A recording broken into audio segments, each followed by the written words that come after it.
صرف پنیکی اراده سره الله رب العزت فرشتو ته فرمایي دته د پاره نیکی ولیکه فرشتے او تعرض کہ اللہ دو سے پوری ہوئی لانے کا عمل نہ دے کڑے خیر دے گا نیک عمل نہ دے کڑی ارادہ ہوئی کڑی دے کنا عجیبو انتے کی قدردان رب دے نیکی ارادہ کڑی دا نیکی لانے دے کڑی مثلا یو سړی نیت وکړو چې یار ان شاء الله دی اختر لګزه ژوندې هوا نو زه به قرباني کوم نیت یې وس قرباني ورځ نه راغلي دي د قرباني ورځ لا نه دي راغلي لیکن الله رب العزت فرشتو ته فرمایي د پاره د قبول شوی د نفلی قرباني ثواب ورکړي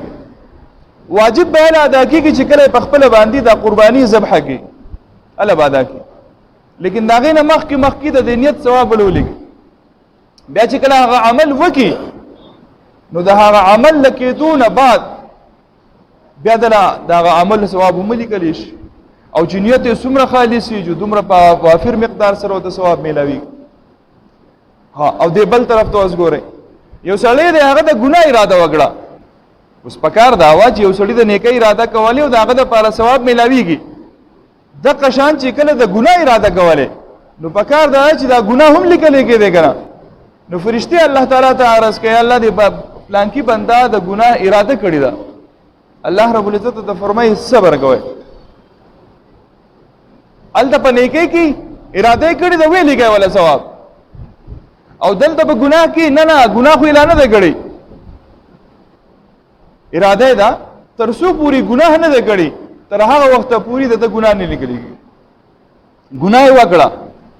اوس الله دومره عجیب ذات ته دومره قدرتونو والا رحم و کرم والا قدردان ذات ته اوس گناہ وکړه الله رب العزت فرشتے عرض کوي الله ته اے الله گناہ ولولې کو الله رب العزت فرشتو ته فرمایي لک صبر وکړه کیدیش توبه وباسي لک صبر وکړه توبه وباسي کیدیش